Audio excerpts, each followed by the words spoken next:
my openers if it's you.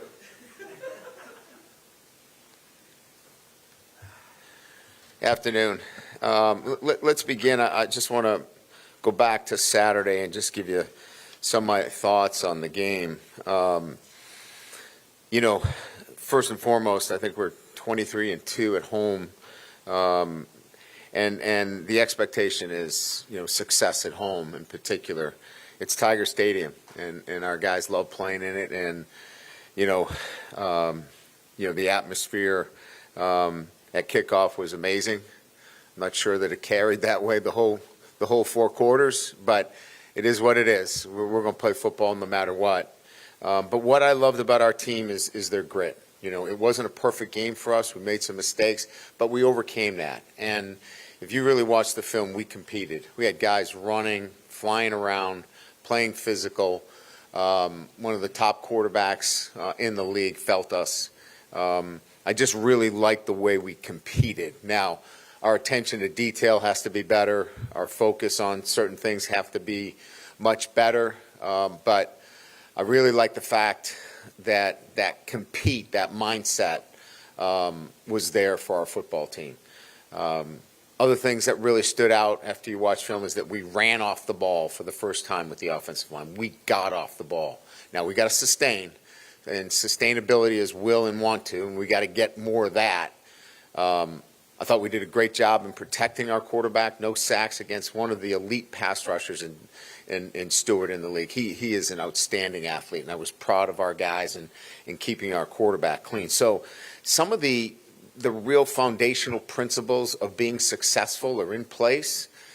Some of the things that allow you to extend games and get away from your opponent, they're not in place.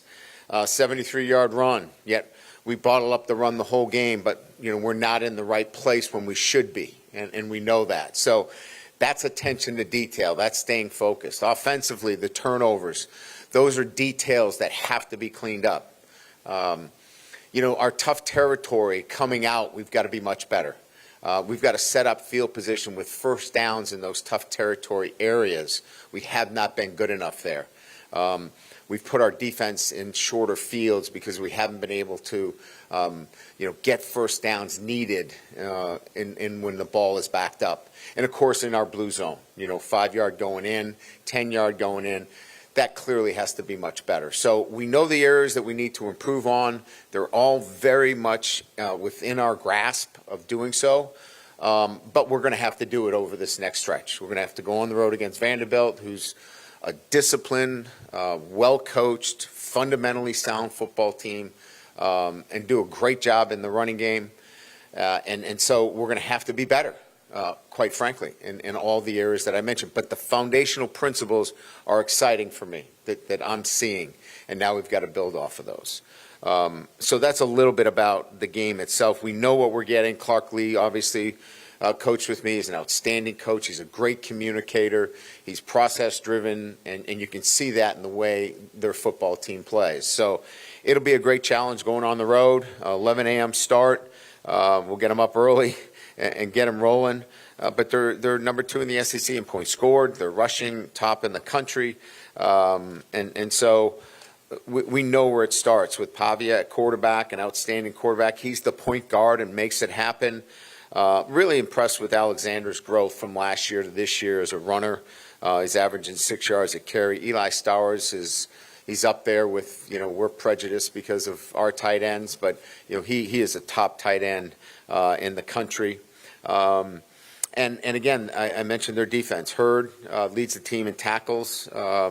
Great safety play. Their edge player, Capers, has got 4.5 sacks. So we know, again, the foundational principles of their team is based upon, a strong process and believing in what they do, and they do it. So it'll be a great challenge for our football team.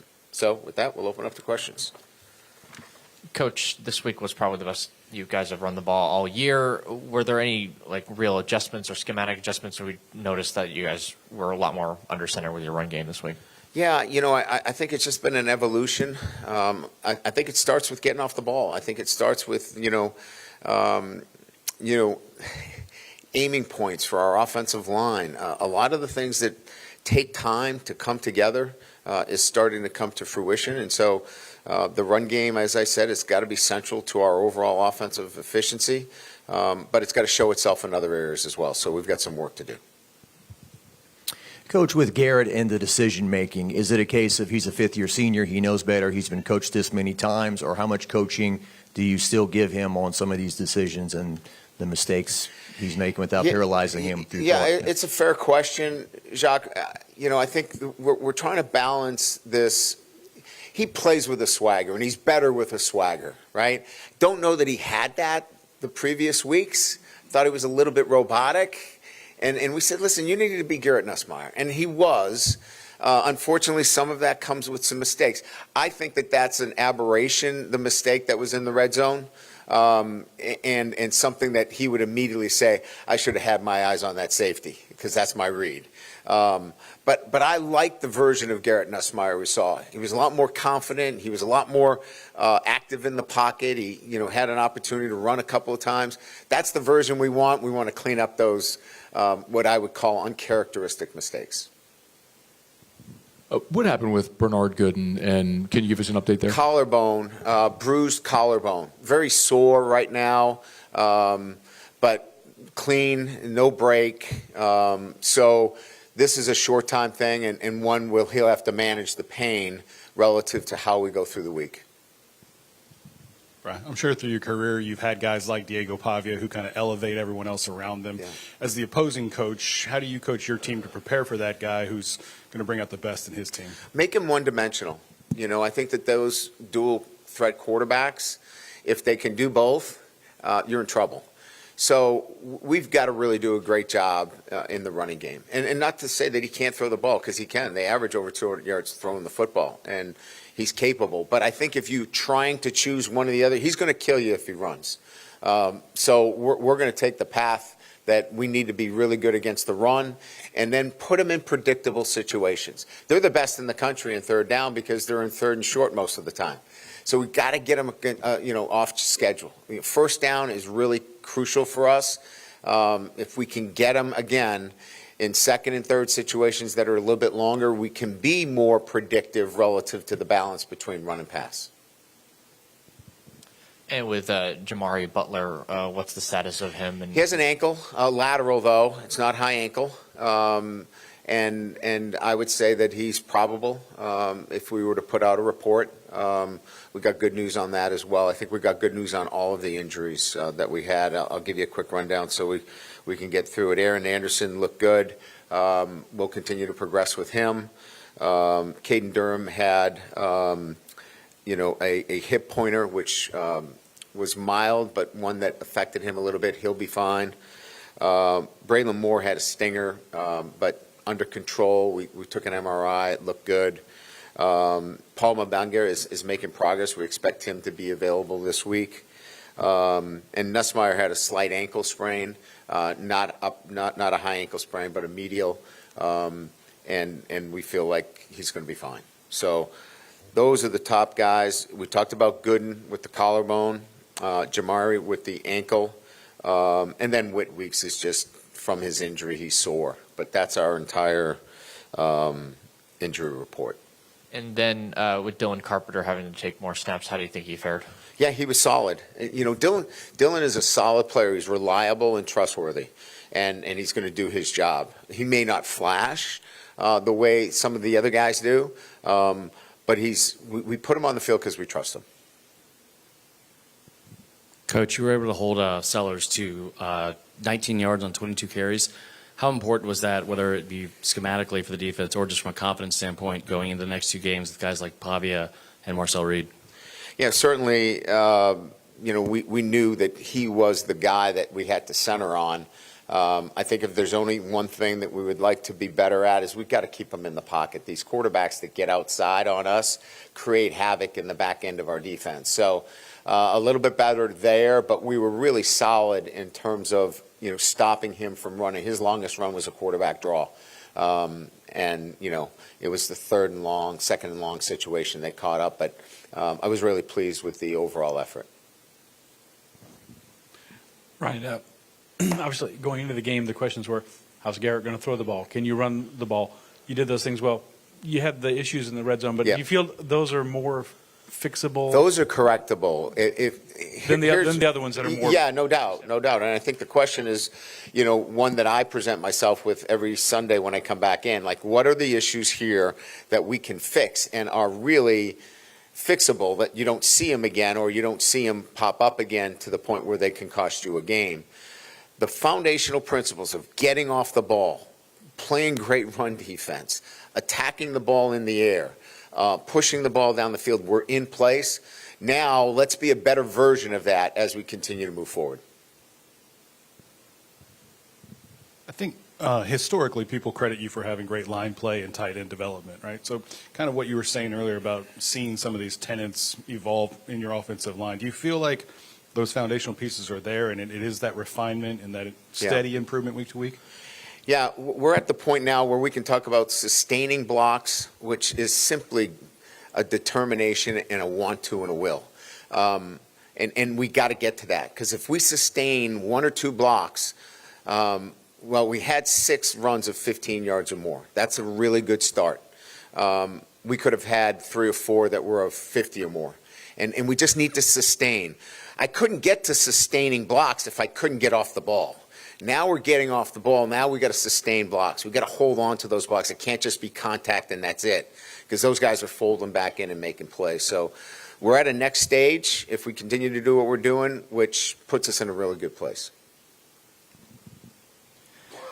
Brian, I know of at least one team, but there was a team last year that went to Nashville and lost, and they were a big favorite. Like, do you guys talk about that at all? No, we have a respect for Vanderbilt. You just watch the film. They're so disciplined. They do the things the right way. They're a hard football team. They're a mature football team. This is a mature team. They've got 5th and 6th year and 7th, 8th, 9th. I don't know. They've been forever.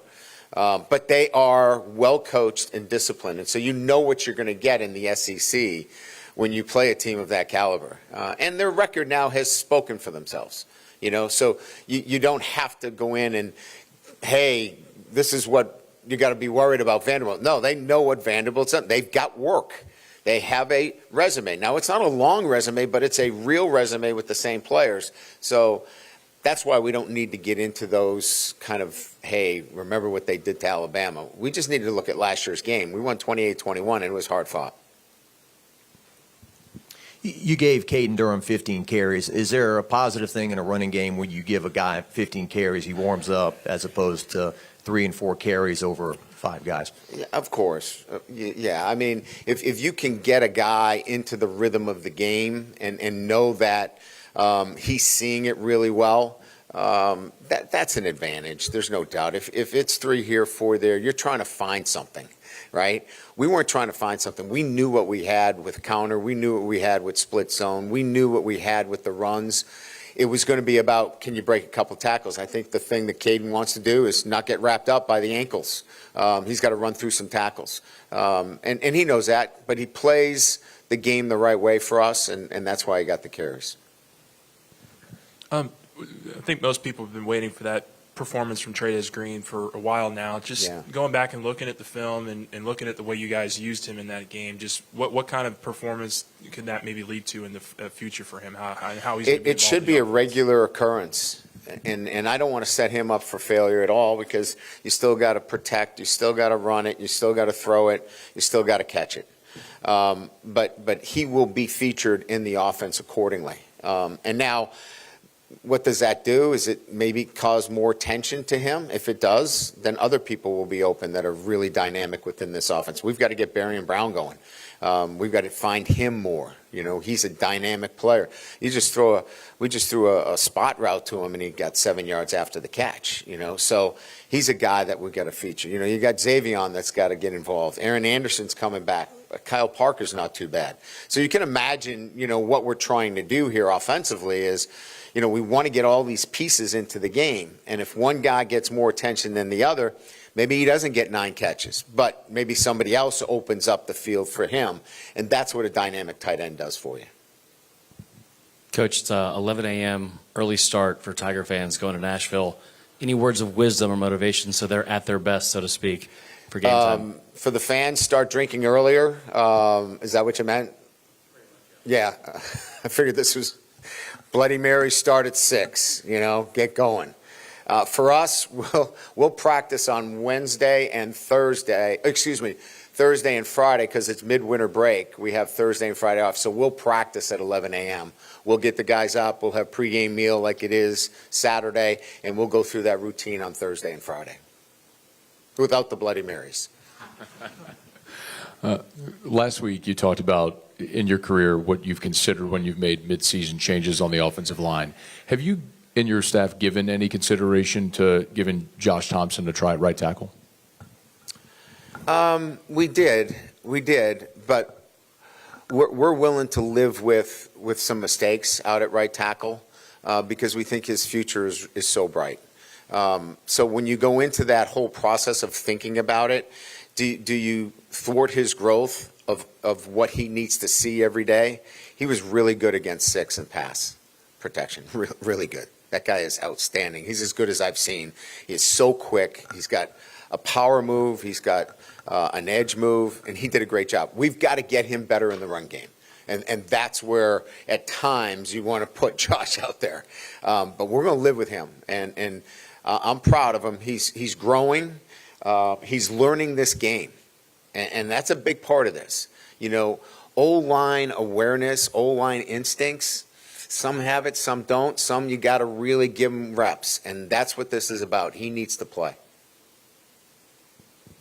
I think we all noticed a little bit more zip on Garrett's balls down the field this past game. Is it as simple as stepping into your throws, and does that really have as much to do with trusting your protection as anything? All of those things are part of it, but the bottom line is he was healthy. On Thursday, I mentioned to you, we have the ball that has the GPS in it, and his numbers were up from any other time during the week. His ab injury is on the right side of it, where he feels good, and he didn't feel any pain on Sunday coming in. So that's a really, really good sign for us moving forward.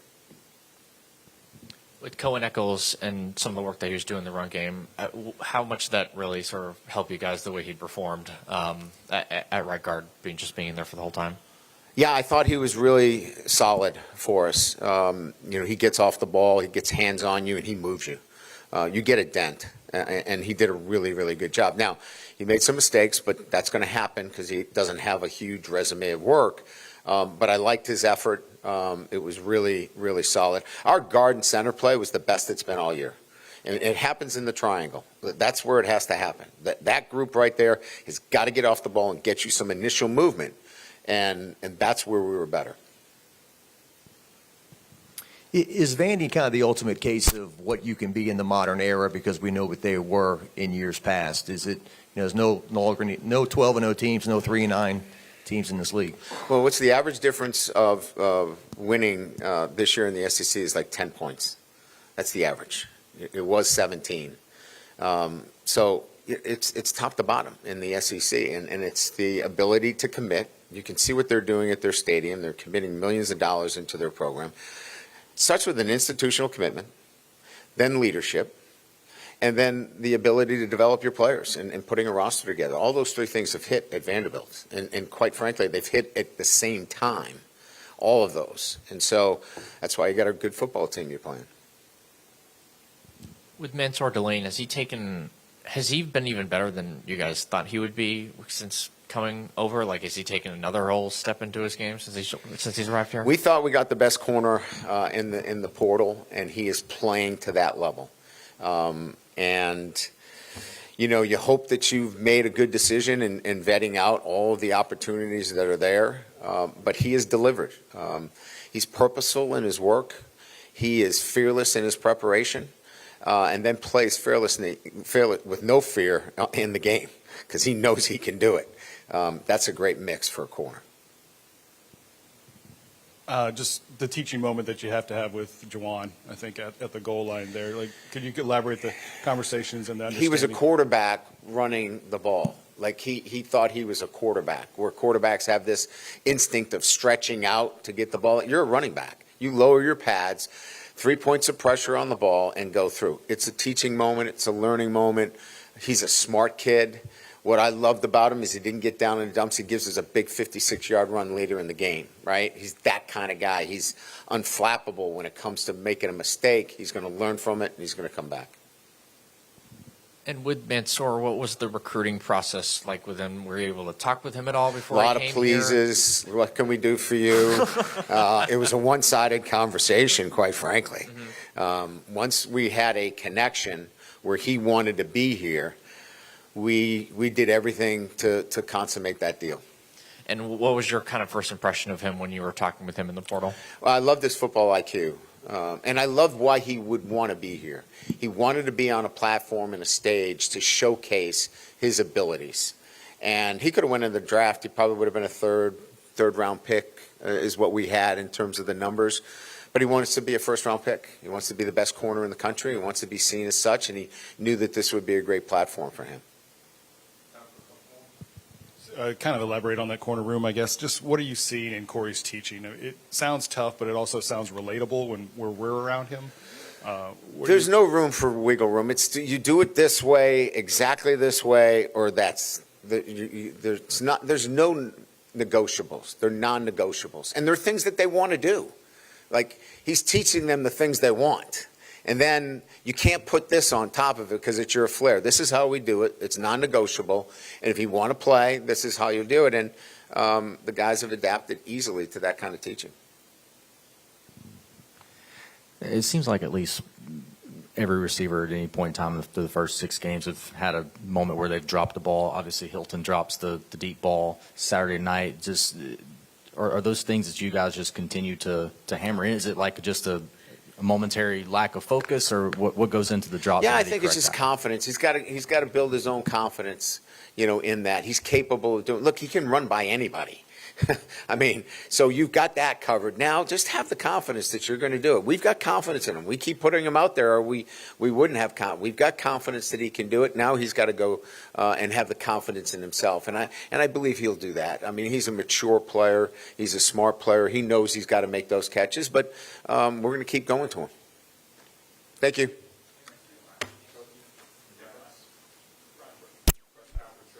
At Pipe and Steel Industrial, safety is more than a priority. It's a core value.